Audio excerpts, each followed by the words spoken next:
श्री स्वामी समर्थ. नमस्कार मंडळी, स्वागत आहे तुमच्या माझ्या यूट्यूब चॅनलवरती. आजचा दिवस तुम्हाला खूप छान सुखाची आनंदाच्या जाऊ हीच मी स्वामीच्या चरणी प्रार्थना करते आणि आज या नवीन व्हिडिओला सुरुवात करते.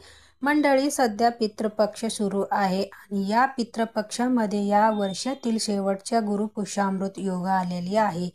गुरुपुष्यामृत योग हा जेव्हा गुरुवारी पुष्य नक्षत्र येतं तेव्हा हा योग निर्माण होतो आणि या योग सर्व कार्यासाठी खूप शुभ आणि महत्त्वाचा मानला जातो. म्हणूनच या दिवशी देवी लक्ष्मीच्या पूजा केल्याने त्याचे कृपादृष्टी मिळतो. या दिवशी आपल्याला माता लक्ष्मी सोबतच आपल्या कुलदेवताच्या सुद्धा पूजा करायचा असतो. ज्या घरावर कुलदेवताचा आशीर्वाद असतो त्या घरामध्ये कधीही कशालाही कमतरता भासत नाही.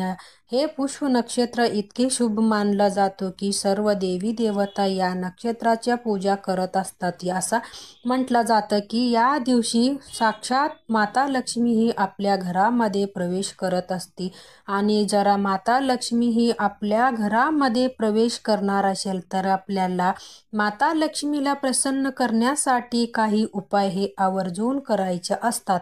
ज्या घरात माता लक्ष्मीच्या प्रसन्न करून घेण्यासाठी या दिवशी काही उपाय आणि सेवा केल्या जाते.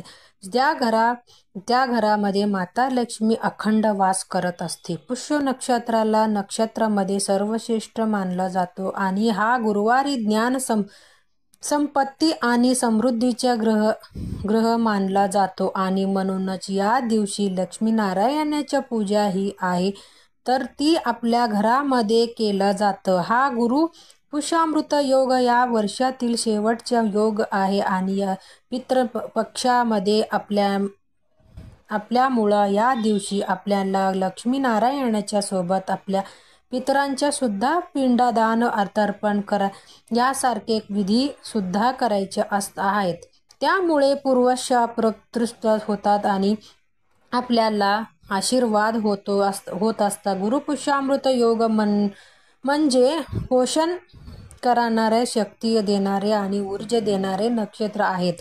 हे नक्षत्र अतिशय शुभ आणि कल्याणकारी मानलं जातो. धार्मिक दृष्टीने हा दिवशी अतिशय महत्त्वाचा असल्यामुळे या दिवशी काही प्रभाव उपाय आणि सेवा सुद्धा केल्या जातात. आज या व्हिडिओमध्ये मी तुम्हाला एक अतिशय प्रभावी असा उपाय सांगणार आहेत.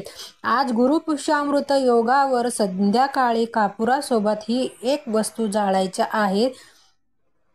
ही वस्तू जाळल्याने घरामध्ये भांडणं, वास्तुदोष, पितृदोष, नजर बांध, मुलांच्या अडचणी नष्ट होईल. घराच्या मुलाच्या पतीच्या अगदी भरभरून प्रगती होईल. घरच्या अखंड लक्ष्मी नांदेल. तर अशी कोणती वस्तू आहे जो संध्याकाळी कापुरासोबत जळायच्या आहेत, कोणती वेळात हा उपाय करायचा आहे याबद्दलच संपूर्ण माहिती आज या व्हिडिओमध्ये मी तुमच्यासोबत शेअर करणार आहे. ज्यामुळे तुम्ही हा व्हिडिओ स्किप न करता शेवटपर्यंत नक्की पहा. चॅनलवर नवीन असेल तर सबस्क्राईब करा आणि असेच माहितीपूर्व नवीन व्हिडिओला पाहण्यासाठी बेल आयकॉनलाही प्रेस करा. म्हणजे जेव्हा कधी मी नवीन व्हिडिओ अपलोड करेल त्याच्या नोटिफिकेशन सर्वात अगोदर तुम्हाला भेटेल आणि तुम्ही एक पण व्हिडिओ मिस करणार नाही. आज या व्हिडिओमध्ये मी तुम्हाला जो उपाय सांगणार आहे तर हा उपाय आपल्याला संध्याकाळी करायचे आहे. संध्याकाळी तुम्ही 5:30 वाजल्यानंतर रात्री 12 वाजेपर्यंत कधीही करू शकता. परंतु तुम्हाला शक्य असेल तर तुमच्याकडे वेळ असेल आणि तुम्ही जरा घरीच असेल तर हा उपाय तुम्ही संध्याकाळी 6 वाजल्यापासून 6 वाजल्यापासून ते 9:30 वाजेपर्यंत करायचा जास्तीत जास्त प्रयत्न करा. कारण ही तुम्ही संजेची वेळ असतो, दिवे लागण्यासाठी वेळ असतो आणि या वेळेची आपल्या घरामध्ये लक्ष्मी येत असते. आणि म्हणूनच ह्या वेळामध्ये हा उपाय जर आपण केला तर या उपायाचे आपल्याला खूप अधिक पटीने फळ प्राप्त होतो. आता हा उपाय आपल्याला संध्याकाळी करायचा आहे, परंतु संध्याकाळी हा उपाय करायच्या अगोदरच दिवसभरामध्ये तुम्हाला दोन खूप महत्त्वाच्या गोष्टी करायच्या आहेत. त्यामध्ये सगळ्यात महत्त्वाच्या गोष्टी म्हणजे तुम्हाला आपल्या घरामध्ये जो गंगाजल असतो ते घरामध्ये शिंपडायचा आहे. एक वाटीमध्ये किंवा ग्लासामध्ये थोडासा गंगाजल घ्या. त्यामध्ये आंब्याची पानं घ्या किंवा फुलं हाताने तुम्ही ह्या गंगाजल तुमच्या घरामध्ये शिंपडलं तरी सुद्धा चालेल. आपल्याला मुख्य दरवाजाच्या उंबरवट्यावरती बाहेर हे गंगाजल तुम्हाला शिंपडायचे आहे, ज्यामुळे आपल्या घर आपली वास्तू ही पवित्र होतात. आपल्या घरामध्ये जे काही नकारात्मक ऊर्जा आहे, जो काही अदृश्य शक्ती आहे, तर ती संपूर्णपणे नष्ट होत असतो. इतका पवित्र हे गंगाजल मानलं जातं की म्हणून तुम्हाला हा एक उपाय आवर्जून करायचे आहे. तसेच पुढची गोष्टी म्हणजे तुम्हाला या योगावरती घरच्या मुख्य दरवाजावर हळदी आणि तूप मिक्स करायचे आहे किंवा हळद आणि पाणी मिक्स करायचे आहे आणि त्याच्या एक स्वास्तिक हे तुम्हाला मुख्य दरवाजावरती काढायचे आहे. स्वास्तिक हे मंगळाच्या प्रतीक आहे आणि या योगावरती जर आपण मुख्य प्रवेशद्वारावरती हे स्वास्तिक काढलं तर आपल्याला घरात लक्ष्मी वास करत असते. म्हणूनच हा दोन महत्त्वाच्या गोष्टी जो आहेत त्या तुम्हाला आवर्जून करायच्या आहे. त्याच्याबरोबर तुमच्या घरामध्ये जर कुलदेवताचा टाक असेल, त्या श्रीयंत्र असेल किंवा कवडी असेल तर त्यावरती कुंकुम अर्चन सुद्धा करायचे आहेत, ज्यामुळे आपल्या कुलदेवताचा आशीर्वाद हा आपल्यावर आणि आपल्या कुटुंबावर सदैव राहत असतो. आणि यानंतर तुम्ही हा उपाय जो आहे तर तो संध्याकाळी करू शकता. बघा, सकाळी आणि संध्याकाळी जर आपण नियमित प्रमाण आपल्याला घरात कापूर जळाला तरी घरातले वातावरण हे शुद्ध राहतो, सकारात्मकताचा संचार होतो आणि नकारात्मक शक्ती जो असतो तो दूर झाल्यामुळे आपल्याला कुटुंबामध्ये खूप शांती समृद्धी नांदत असतो. आणि यामुळे बघा, जरा आपल्या घरामध्ये सतत वादविवाद कलश भांडण होत असेल तर आजारपणे असेल तर या सगळ्या गोष्टी जो आहेत तर त्या सुद्धा या उपायाने दूर होतात. तसेच हा उपाय केल्याने घरातली वास्तुदोष, पितृदोष किंवा काही ग्रह दोष असेल तर हे सुद्धा दूर होतात. तसेच घरामध्ये काही पैशाच्या आर्थिक अडचणी येत असतील तर पैसे तुमच्या घरामध्ये टिकत नाही. जिथे तुम्ही 1 रुपया कमवत तिथे तुमच्या 100 रुपये खर्च होतात असतील तर या लक्ष्मीला प्रसन्न करण्यासाठी करून घेण्यासाठी आणि आपल्या घरातल्या आर्थिक अडचणी दूर होण्यासाठी देखील हा उपाय अतिशय प्रभावी मानला जातो. हा उपाय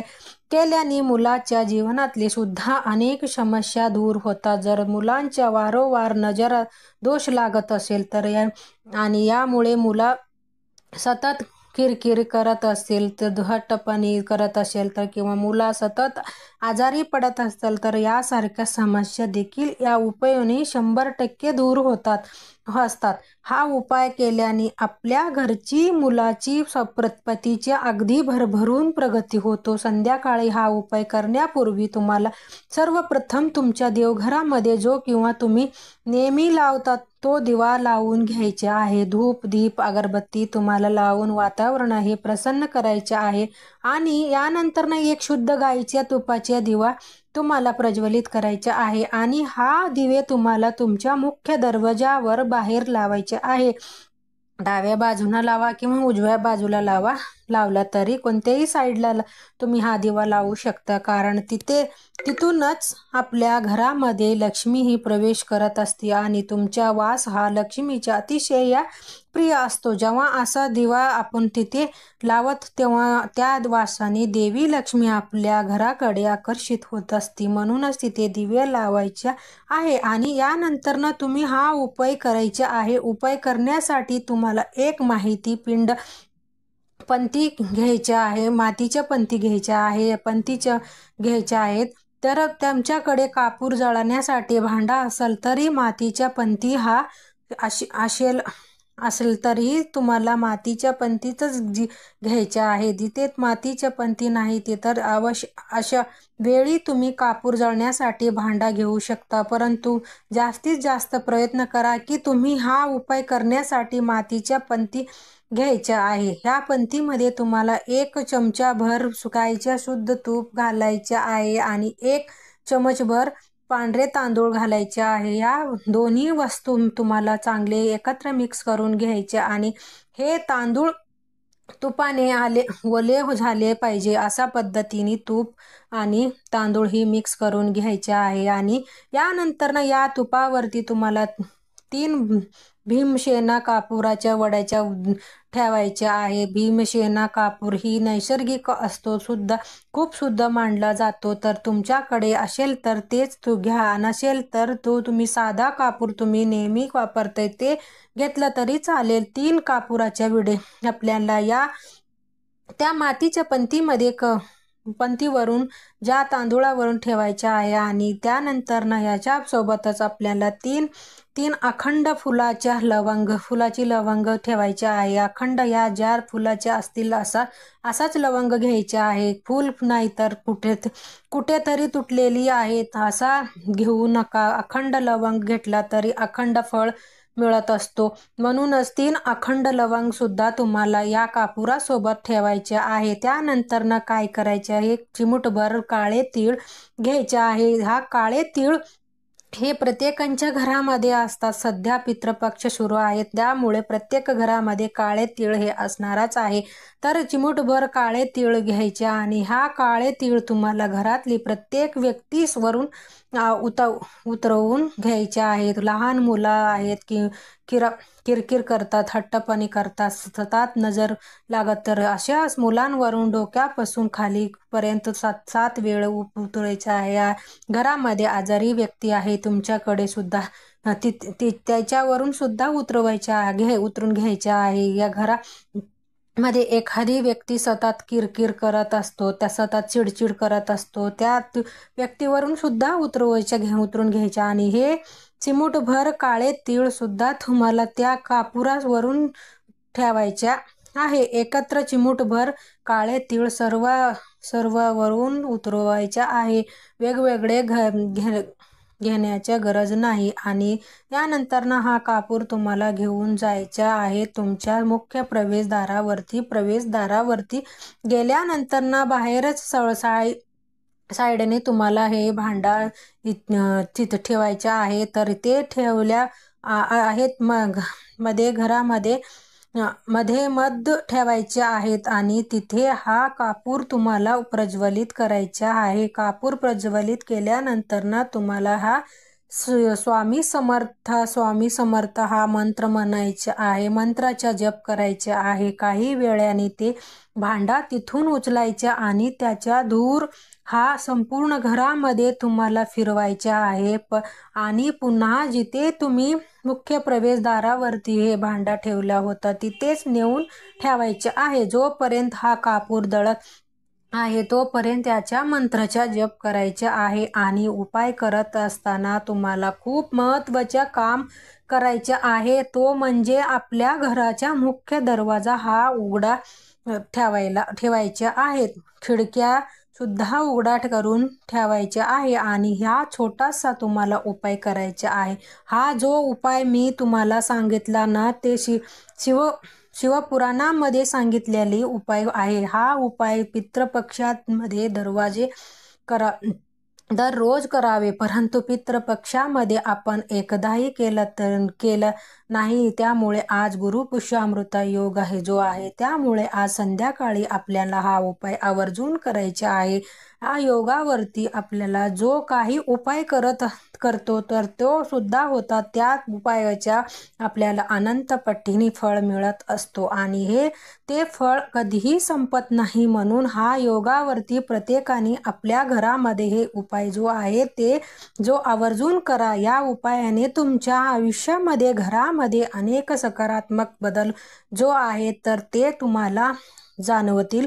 कारण पहा, काही दिवसाच्या महत्त्व हे खूप जास्ती असतो. आपल्या पूर्ण प्रगतीवर हा गोष्टी खूप परिणाम करत असतात आणि जेव्हा आपण या योगावरती हा उपाय करतो तर ते खूप शुभ मानलं जातो. आता हा कापूर जळल्यानंतर ना ते पंथीमध्ये जो काही तांदूळ असणार आहे तो तुम्हाला दुसऱ्या दिवशी किंवा त्याच दिवशी घरच्या बाहेर निर्जल असेल तर तिथे टाकून घ्या किंवा मग तुम्ही एखादा मोठा झाडाखाली नेऊन टाकलं तरी सुद्धा चालेल आणि ते मातीचे पंती स्वच्छ करून तुम्ही वापरू शकता किंवा काकडू जाळीच्या भांडा असेल तर ते सुद्धा तुम्ही स्वच्छ करून वापरू शकता. तर आणि जरा तुम्हाला पंती भेटलीच नाही तर हा उपाय करण्यासाठी किंवा कापूरगळा भांडाही तुमच्याकडे नसेल तर सरळ तुम्ही एखादी प्लेट असेल ना ते घेतले तरी चालेल. त्याबरोबर जर तुम्हाला घरामध्ये सतत नवरा बायकोच्या भांडणं होत असेल तर कोणत्याही गोष्टी बोलायचे गेल्यानंतर ह्याच्या रूपांतर हे भांडणांमध्येच हेच होत असेल तर असेच तर तुम्हाला एक उपाय सांगते, तो नक्की करा. ते तर काय करायचे आहे, संध्याकाळचा हा उपाय आपल्याला करायचा आहे. जेव्हा आपण घरामध्ये देवघरामध्ये दिवा लावतो किंवा हा उपाय केल्यानंतर ना तरी तुम्ही लगेच करू शकता. तर काय करायचे आहे, कापूर डाळ्याच्या भांड्या घ्यायच्या आणि किंवा मातीच्या पंती घ्यायच्या आहेत. त्यामध्ये फक्त तुम्हाला 2 कापुराच्या वड्याच्या आणि 2 लवंग ठेवायच्या आहे आणि हा कापूर आपल्या देवघरासमोर प्रज्वलित करून माता लक्ष्मीची माता लक्ष्मीच्या जी पण तुम्हाला आरती येतात ते तुम्ही आरती म्हणायच्या आहे आणि लवंग आणि कापुराने तुम्हाला जी आरती आहे तर ती ओवाळायच्या आहे, कापूर प्रज्वलित करायचे आहे आणि त्यानंतर ना तुम्हाला या 2 वस्तूच्या माता लक्ष्मी आरती करायच्या आहे. त्यानंतर ना तर दोन्ही हात जोडून तुमच्या सुखी संसारामध्ये गोडवा येण्यासाठी तुमच्या जीवनातल्या ज्या काही समस्या आहेत तर त्या दूर होण्यासाठी मनोभावी प्रार्थना करायच्या आहे. हा उपाय देखील खूप सोपा आहे परंतु खूप प्रभावी आहे. यामुळे तुम्ही हा एक उपाय देखील आज करू शकता. या दिवशी गुरुमंत्र किंवा देवाच्या नामस्मरण तसेच इतर सर्व धार्मिक आध्यात्मिक कार्य केल्याने सर्व कल्याण अत्यंत लाभ होतो असे म्हटलं जातं. म्हणून या मुहूर्तवरती आपल्याला आपल्या घरामध्ये श्री सूक्तमाच्या पाठण हे आवर्जून करायचे आहे. ही देवी लक्ष्मीच्या अतिशय उच्च फोटोच्या सेवा आहे. जेव्हा तुम्ही या सेवा करते तेव्हा तुमच्या पदरात अनेक पुण्य पडत असतो. असा केल्याने देवी मातेचे आशीर्वाद हा देखील मिळतो आणि आपल्या घरात भरभराट होऊ शकतो. तसेच गुरुवार ही स्वामीचे वार आहेत. स्वामीचे वार आहेत. स्वामी सेवेचे वार आहे. या दिवशी आवर्जून तुमच्या घराजवळ एखादा मठ असेल, स्वामीची केंद्र असेल तर तिथे तुम्ही नक्की जा. स्वामीच्या पुढे अर्पण करा. पिवळ्या रंगाची मिठाई, पिवळ्या रंगाची फुलं अर्पण करायचे. स्वामीचे तारक मंत्र म्हणावे. तसेच स्वामीच्या मंत्राचे जास्तीत जास्त जप करून स्वामीच्या यशशक्ती सेवा करणे शुभ आणि पुण्यदाय मानलं जातं. तसेच या दिवशी दत्तगुरूच्या सेवा एक दत्तगुरूच्या मंत्राचा जप करणे हे देखील अत्यंत महत्त्वाचे मानलं जातं. मंडळी, हा व्हिडिओ तुम्हाला आवडला असेल तर व्हिडिओला लाईक करा आणि चॅनलवरती नवीन असेल तर सबस्क्राईब करा आणि असेच माहितीपूर्वक नवनवीन व्हिडिओ पाहण्यासाठी बेल आयकॉनलाही प्रेस करा. तर चला तर मग भेटूया असेच पुढच्या एक नवीन व्हिडिओमध्ये. तोपर्यंत bye bye. Shri Swami Samarth. Bye bye. भेटूया.